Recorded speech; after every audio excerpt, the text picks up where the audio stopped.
live at Game Realms in Burbank, California, to play out our finals match. We've had 9 teams this season, and we whittled it down to these top 2. And it's going to be the Trash Pandas, captained by Roman, against the Frog Squadron, captained by Steve. And Glen of the Frog Squadron is going to be our featured drafter here. And so I'm just going to swap over. We can see his hand right there, and he looks like he's ready to open his first pack. So I'm just going to say, drafters ready? Cards in the air. Good luck.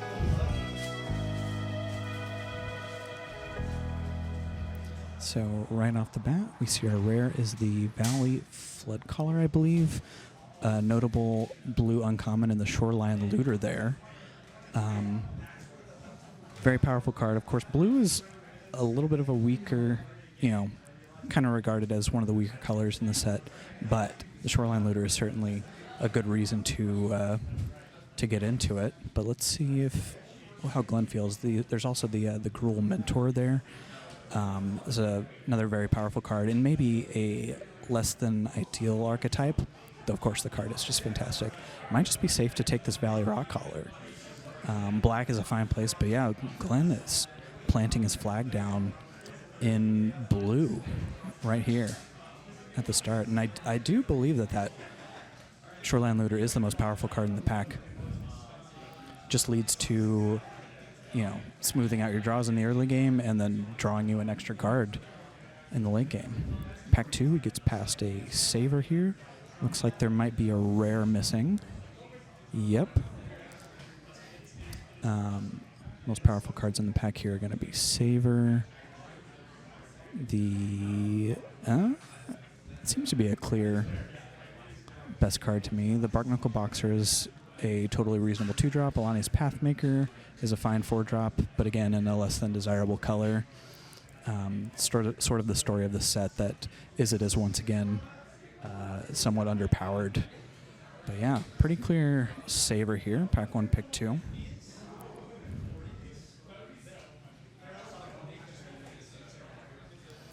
And pack 3, we get past a couple solid blue cards.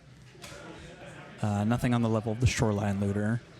I think most notable here, he's got the Tempest Angler pulled up to the front, and he did tell us before the draft to watch him draft otters. Again, the Izzet archetype, widely considered to be the weakest. Though that of course I feel matters a little bit less than usual when it comes to team draft. Sometimes the best deck in your seat is just going to be Izzet. But of course we also have Hop to It, a very powerful, 3 mana, make 3/1/1 rabbits. Lots of token and rabbit synergy. Going wide is just never a bad idea in limited Magic, I feel. The Cash Grab, of course, is just one of the best commons in the set overall. And getting 1/3 pick might be somewhat of a signal that green is open. Again, and green being likely the most powerful color in the set. So definitely something worth considering there. But looks like Glen might like this Hop to It. The drafters are sitting just a few feet away from me, so I am forced to keep my voice down here a little bit on the commentary. Helga in this pack. Of course, Bloomburrow has mostly proven to be a straight 2-color set, and Helga, of course, it can be powerful if and when you can possibly cast it and get it going. But clearly these finalist teams are in the know and willing to pass what looks like kind of a splashy rare, no pun intended. Notable otherwise, though, is the Dire Downdraft, one of the better blue commons, and a totally reasonable form of interaction. Bonebind Order is just a fine black 2-drop. Paw Patch Formation has actually been something of an overperformer from how those sort of modal spells usually tend to play out. Turns out even the Veil quote-unquote fail case of just making a food is, something that you're pretty willing to do. Make a food and draw a card, that is. Something you're pretty willing to do sometimes.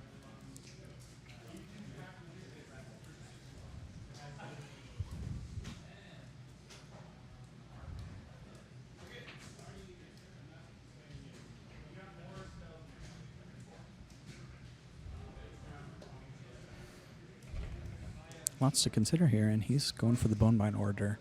I think that means that he really wants to play that his second pick Saver if he can. So getting deeper into black, of course, not a bad idea in this set. Looks like we got a rare here. What is this pack? Or pick 5, I think. There's another cash grab. I would certainly be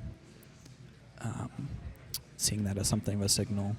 Into the Floodmaw is another totally reasonable form of blue interaction, though. 1 mana just to, blow out a combat or something of that nature is something that blue is generally going to be happy running a copy of. So this red rare, of course, might seem like a signal, but it's, hasn't proven to be a real player in this format. I think it's something, was its text, whenever a player casts their second spell, it hits them for 2, something like that. Yeah, not super exciting. Now this is interesting. A couple of pretty powerful cards here. The Heartfire Hero is just likely one of the best red cards in the set, like maybe a top 10 or top 5 red card in the set. Daggerfang Duo is something that pretty much every black deck is going to be happy to play as many copies that they can get of. Corpseberry Cultivator can be a pretty powerful build around and food payoff, or forage payoff, I mean. 3-Tree Root Weaver sometimes can be played, has some ramping and fixing. Lightshell Duo, totally fine blue card as well. Yeah, this is just a pretty powerful pack. If we've seen this, we see this as these cards in pick 6. Have to wonder what was taken before this.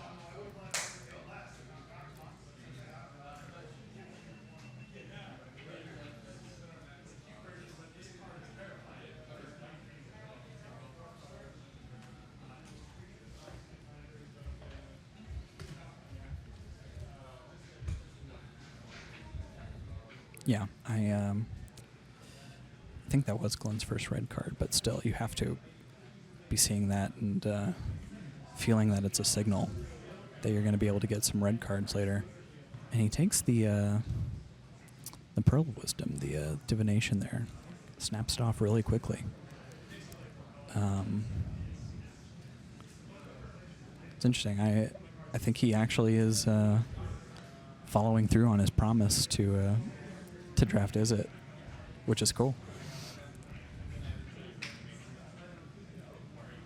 If no one else at the table is willing to get into it, then you can certainly make a powerful deck out of it. So the Alania's Pathmaker over there on the left has been a totally fine, 4-drop that usually replaces itself. But I can see Wildfire Howl being something, a bit of a desirable card to have in team draft. And here we can just see, fairly common situation where almost all the cards left in the pack are Izzet, and Glen here just gets his choice of them. Whisker's Quill Scribe is, not as good in the Izzet Otters deck, but I don't think the other cards in that pack were really doing anything for him.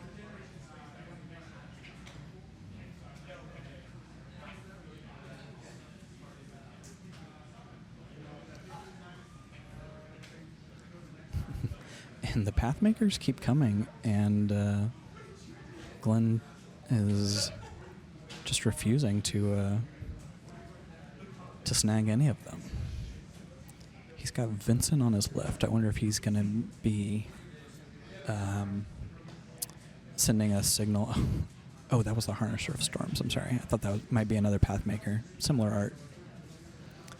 I think the Harnesser of Storms makes a little more sense if you are exactly in an Otter's deck. You want to have a lot of cheap spells that you can then just cast to re-trigger the Harnesser and just draw through your deck and make your Tempest Anglers bigger, and then punch through with Might of the Meek to finish them off. That is proven to be the best version of the Otter's deck, and it took quite a while for the drafters to sort of settle on the correct build there. Right off the back, we see Patchwork Banner, a close to unplayable rare in the Artist Talent. Otterball Antics might be considered here, but I think, yeah, take out the trash. It's just the best red common in the set. I think Glen is a little low on sort of absolute interaction, you know. I think this would be his first actual kill spell, but the Patchwork Banner gets taken here. Of course, is also very powerful and something that can get played in pretty much every deck, so he's probably not too worried about Roman on his right being in red, so can maybe feel more comfortable about passing the red removal there. Ooh, and we get past a very powerful Simic uncommon in the Lily Splash Mentor there. One of the better uncommons in the set. Feel that Glen is not super well set up to take it, though. And yeah, the Eddie Merc Crab is actually another very powerful uncommon and right at home in the Izzet game plan of cantrips and cast 100 spells. See a third pick, Carrot Cake, which has proven to be I believe, strongest. It shook out to be the strongest white common. And nothing super exciting here for the Otter's game plan. Conduct Electricity is just fine, though. And he did pass up on take out the trash earlier, so maybe he just wants to grab a piece of interaction over almost nothing. Again, it seems like we might be getting a little cut here, surprisingly.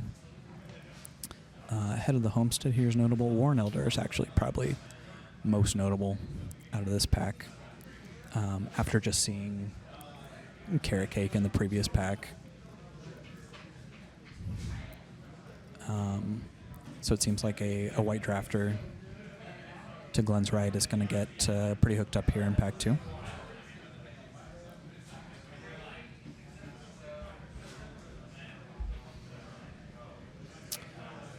Okay, now we see a couple of red cards here. Not the most exciting things overall, but Raccoon Rallier's something you're pretty happy playing the first copy of in most red decks. You do have the Heartfire Hero, which is just... actually, the Brightguard Captain as well is another free trigger on the Heartfire Hero. Scales of Shales, another one of the more powerful cards in this pack, though it seems like we've been chased out of black in this seat already. Seems likely that just one of these two red cards will get taken. Yep. Next up, another Pearl of Wisdom. He seemed excited about the first copy of it. Alternatives here, yeah, not even really going to consider it. Mind Spiral, some more card draw, but the Playful Shove is another nice little cantrip.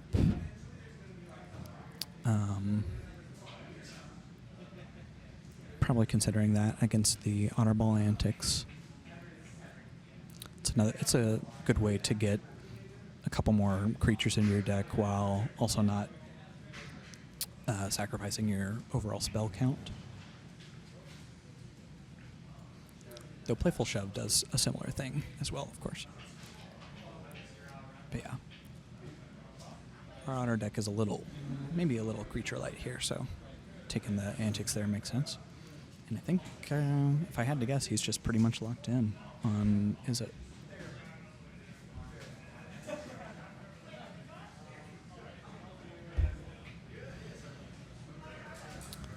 The Plume Creed Mentor wield, not super surprising. As most people consider blue-white to be bringing up the rear along with Is It in the power rankings of the set. I actually don't know if I've ever seen one of those on the battlefield before. Just kind of asks too much of you to get some incremental value. The Night Whirl Hermit seems to be the only Is It card here, but he's just going to go ahead and hate the white 1-drop, which can certainly get out of hand. Casting it for its offspring cost and getting multiple triggers off all of your Valiant enablers is certainly very powerful.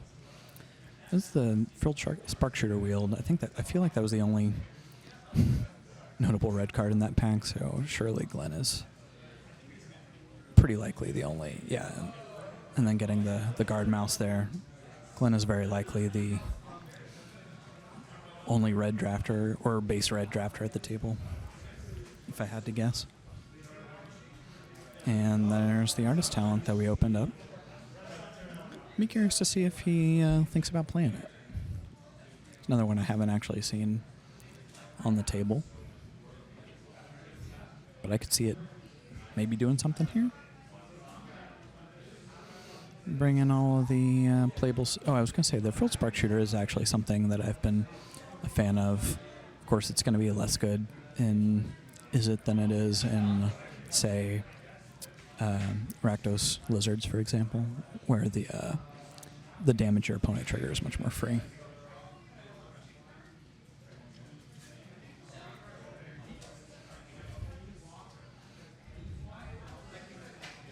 I would say if I were Glen, I don't feel that I necessarily have to be blue here.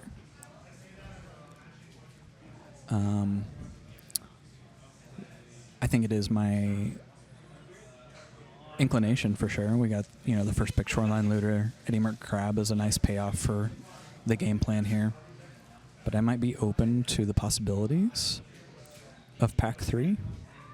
Here we see a couple of two really powerful frog rares here, and Clement and the Dream Dew and Trancer, which is just a top 5 rare in the set probably. Some powerful uncommons with the Downwind Ambusher. Intrepid Rabbit, another one of White's best commons, but he's just going to take the Oddball Antics here and ship some powerful Frogs cards. Of course, it's tough. I mean, you open 2 powerful Frog rares. Hate drafting. Doesn't make any sense there, as bad as it feels passing both of them. Okay. So we get past a Kidnap and the Stormcatch Mentor. Both would be just fine in this deck.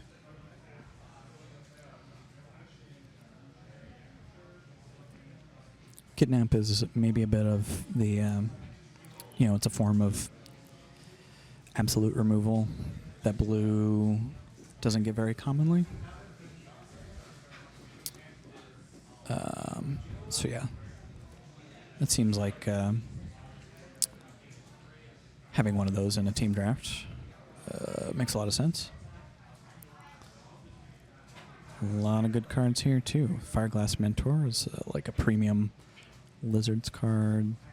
Fountain Port Bell is a non-creature that gets you a land that can also trigger your non-creature matter stuff. The Roughshod Duo's a solid red card. A couple of blue counterspells which could be played. The Baker's Bane Duo, another one of the best overall cards in the set, that was just doing nothing here. And we're going to take the Sunspine Lynx, question mark.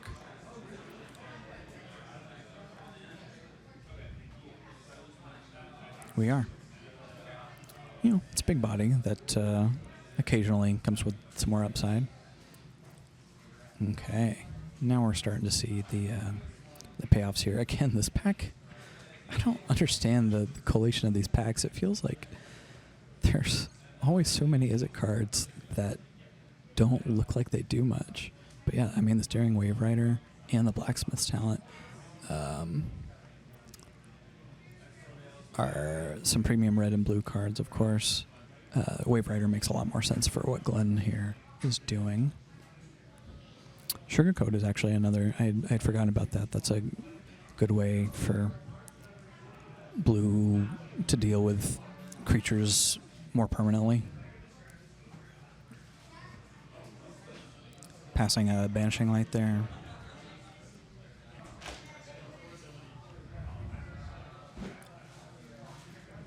No one's doing the Builder's Talent thing, it looks like. It's a pretty late saver, but of course, it's also a pretty late take out the trash, though we're not necessarily as surprised by that. It looks like we're going to be winding down here. I think just another Might of the Meek makes sense here. Yeah. Again, that's just what Izzet wants to do. Cycle, cycle, draw, draw.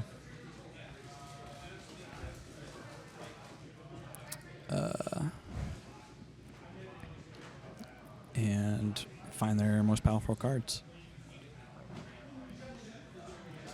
Not surprising that we wheel the Stormcatch Mentor there. Non-zero chance that we'll wheel maybe the Playful Shove or the Splash Portal. Splash Portal with like Daring Wave Rider, for example, is a very powerful combo. It feels great to pull something like that off.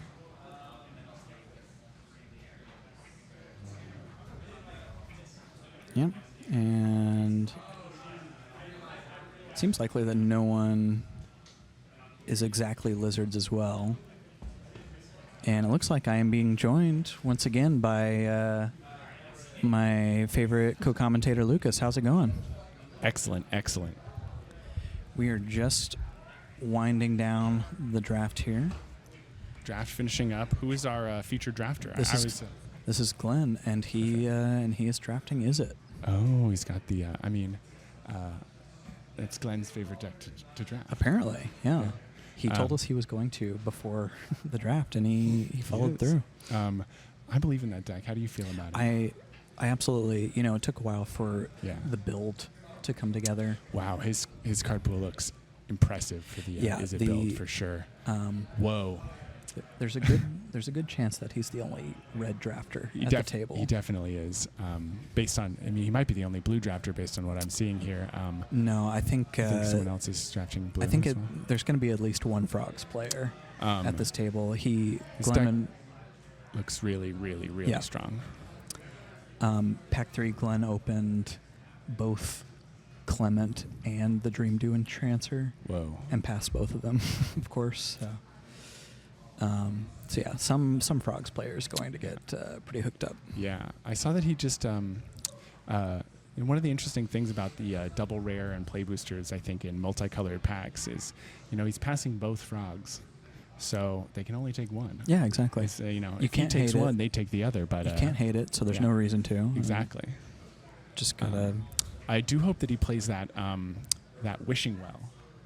It's one of the cards that I think is almost unplayable in any deck other than the one that Glen is currently playing. So Glen and the Frog Squadron are building in the back of the store. So we've got right in front of us is Ben, and across the table is Roman. Mm-hmm. Ben looking like he's in a Frogs build, and Roman looking like he is in a Esper Control. Esper Control. Does he have blue? Esper's blue, no, it's just Orzhov. Just Orzhov. I know those. It's Roman, so I assume that he's Esper. Like what? Roman's just playing two colors. What? But It sounds like Roman is taking the advice of this format, which is that mostly two colors is the way to go, right?